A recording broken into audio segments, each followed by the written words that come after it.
Hello. बिस्मिल्लाहिर्रहमानिर्रहीम। एक भाई ने पूछा है कि फ़र्द बराए बै रजिस्ट्री और इंतकाल में फ़र्क बता दें। मोहतरम भाई, जब भी आप कोई जगह ख़रीदते हैं तो सबसे पहले उसके लिए फ़र्द बयाना ली जाती है, जिस पर बयाने का स्टाम्प किया जाता है, और उसके बाद जब रजिस्ट्री करवाने का वक्त आता है तो फिर फ़र्द बराए बै ली जाती है। बै अरबी ज़ुबान का लफ्ज़ है, इसलिए इसका मैंने है फ़रोख्त करना, बेच देना किसी चीज़ को। तो फ़र्द बराए बै यानी कि वो प्रॉपर्टी सेल कर रहा है तो उसकी आपको फ़र्द मिलेगी। उस पर रजिस्ट्री तैयार होती है, और जब रजिस्ट्री पास हो जाती है तो उसके बाद इंतकाल का अंदराज होना होता है। इंतकाल उसके बाद होता है, यानी पहले फ़र्द बयाना, फिर फ़र्द बै, फिर रजिस्ट्री, फिर इंतकाल।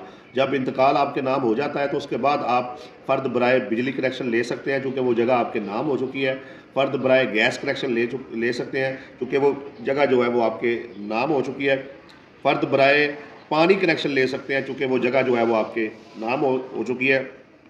और इसके अलावा फ़र्द बराए रिकॉर्ड लेकर जो है आप उस पर जो है वो नक्शा भी उसका जगह का पास करवा सकते हैं, चूँकि वो जगह जो है वो आपके नाम हो चुकी है। तो ये तसलसल है, यानी किसी भी किस्म की फ़र्द लेने के लिए ज़रूरी है कि सबसे पहले जो है वो जगह आपके नाम हो, लेकिन जो फ़र्द बराए रिकॉर्ड है वो आप किसी के नाम की भी ले सकते हैं।